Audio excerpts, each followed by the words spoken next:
Welcome to Austin and the 2024 United States Grand Prix.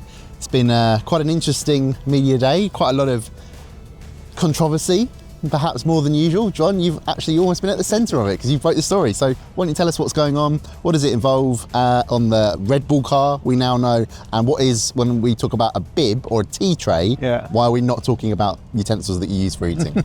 Yeah, so this is one of those great F1 tech kind of controversies, issues. It's been kind of bubbling away now for probably 24 hours. I think I wrote the first story last night, but it gets complicated because there's kind of suspicions coming from teams, and the FI won't confirm thing, and teams aren't saying what's going on. So you're kind of piecing together pieces slowly, but I think we've got the full picture now. It basically revolves around, it's literally a small screw system very deep inside the Red Bull cockpit. I've seen a photo of the area. It's kind of, you take the floor off, then you need to remove another panel, then you need to kind of go deep inside and then kind of move around with a screwdriver and turn this thing, which raises and lowers what we call the front bib, the tea tray area at the front of the car to effectively adjust the ride height. All teams have got these kind of devices to adjust them. They always adjust them based on what they want for the track. The issue here is the suspicion from rival teams, which have been kind of discussed with the FI, is that Red Bull doing this under part ferme, kind of Saturday to Sunday.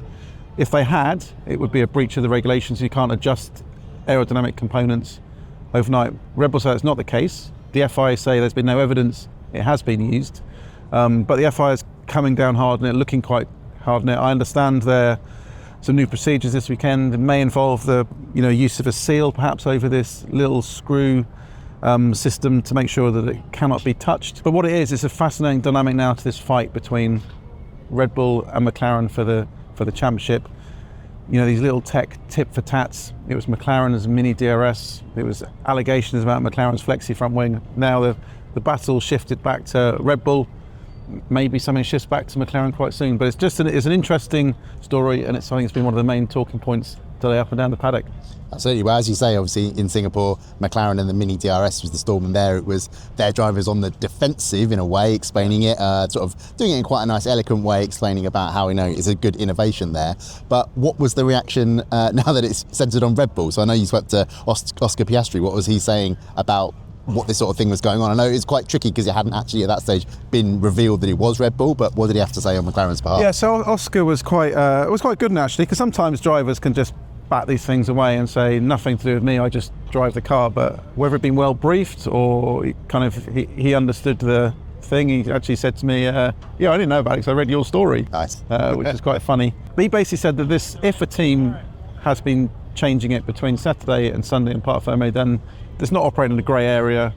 It's not kind of pushing boundaries of the regulations. It is a clear rules breach, and then that has been confirmed by the FIA, saying if a team was doing this, it would be illegal. So there's no doubt that if Red Bull was doing this, or if any team had been doing this, it is illegal.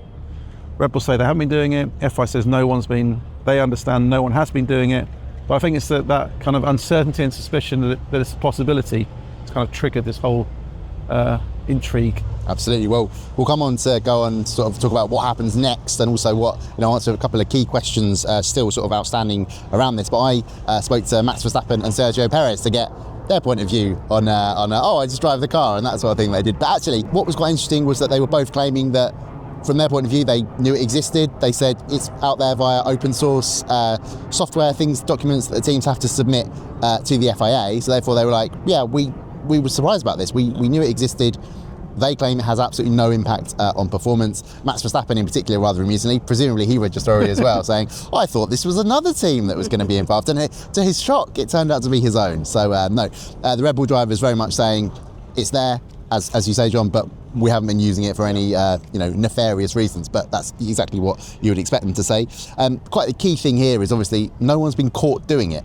So therefore, the question I think has come up quite a lot is sort of, would there be any retrospective punishment for any team? But if they haven't been caught doing it, there can't be. So what is the sort of next steps in this saga, do you think? I think the next steps are the FIA basically makes sure it's rigorous in its policing and that no team can alter its car between Saturday and Sunday. And that can easily be covered off by seals. You cover off the system setting, it can't be touched, issue sorted.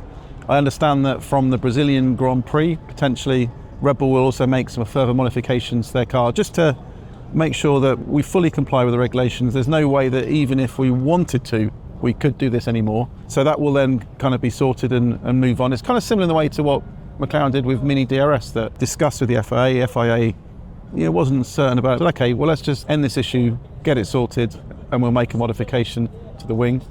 I mean, they'd run it at races where it benefited and wasn't really relevant for the rest of the season, but that's happened. Similarly with Red Bull, they're going to make a plan change to the car to modify it to just confirm that they are complying with the regulations, put this to bed and we move on. But I think, whether McLaren continue to think that this is something that needs to be looked at, do other teams kind of think, oh, maybe we should kind of think back and how long this could potentially have been happening.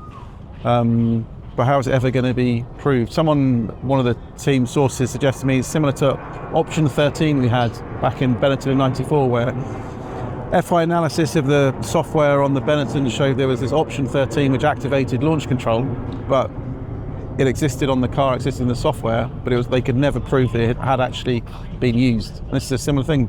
The device is legal. There's nothing to stop a team having a system that alters the bib. All the teams have got it. Not all of them are inside the car, but they've all got it. Is accessible. They change it regularly in practice, but you cannot do it Saturday to Sunday, and that's the key. And also the key thing, no one been caught doing it, so therefore no punishment presumably forthcoming. Well, there were a few other stories in the paddock today. Also coming in from the FIA, they had a World Motorsport Council meeting where various things were announced, but one of the most eye-catching was the fact that from the start of 2025, no longer will the fastest lap of each race be rewarded with a bonus point. That obviously always only applied to the top 10 drivers. Bit of a controversial topic in itself, given what happened with Daniel Ricciardo in Singapore.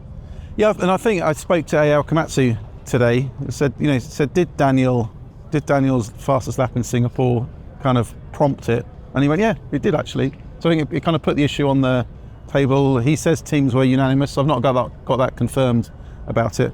They said they saw no point in it, didn't bring benefits. And I think you've spoken to some drivers, haven't you, who didn't seem particularly enamoured by the rule change anyway, by the rule anyway. Absolutely, it was quite an interesting one because they are a little bit split on it. I think several of them not bothered at all. Max Verstappen firmly amongst that camp, but Carlos Sainz and Esteban Ocon talking in the pre-event press conference, both of them essentially saying that they never thought it was a good idea. That's definitely what Ocon said, but actually both agreed that they would rather have a bonus point system in the rules somehow, and they would prefer it to be for something like pole position. Yeah. I'm a bit sceptical of that because, again, if you want to have a close title fight, well, if you're in a situation where it's like the reverse grid argument. If you put the fastest car at the front of the grid, it's already got an advantage, so you're then giving it even further, an even bigger points advantage. Like if you want close racing, interesting racing, the reverse grid thing makes sense because then you don't have the fastest car starting first and roaring off into the distance, and ideally not with an extra points for being there in the first place. Sergio Perez, on the other hand, says he quite liked it. Thinks that without it, F1 would sort of lose that sort of key little talking points you get where, again, if something goes wrong in those late stage pit stops where, let's just say, a leading team, Max Verstappen famously did it at the Austrian Grand Prix last year, risked a win, put all the pressure on his Red Bull mechanics, they nailed it came across, done very well, but he thinks the racing would be lost a little bit and just it sort of added something a little bit extra. So there's definitely a bit of a split between the drivers in terms of their opinion on this, but yeah, anyway, that's been all the talking. Tomorrow, Friday, finally, some actual cars will go out on track, but they'll go out on a slightly different Austin track than has previously been the case. So maybe you could tell us and the viewers what's going to be different this time around. Yeah, so it's been Austin traditionally has been a venue where the bumps are quite tough. I think Max Verstappen was very critical about those last year, and track limits can be a problem. Those fast kind of sweepers in the first section, quite a lot of asphalt runoff that people could run across. And last year, a bit of a controversy in the race when lots of on-board showed cars fully across the white lines at the edge of the track, but there was no way to policing it. They've changed things this year. Track's been resurfaced, although I'm still told there are some bumps and some question marks about just how much has been resurfaced. And also the areas at the side of the track have been reduced dramatically, so it's no longer possible for drivers to be off the track. They'll be on the grass and no advantage at all. So they've done that. And then at the left-hand onto the back straight, there's an area of what we call the fake gravel. But it's the gravel in polymer, I think, is the official. It remains a real thing. We like fake gravel.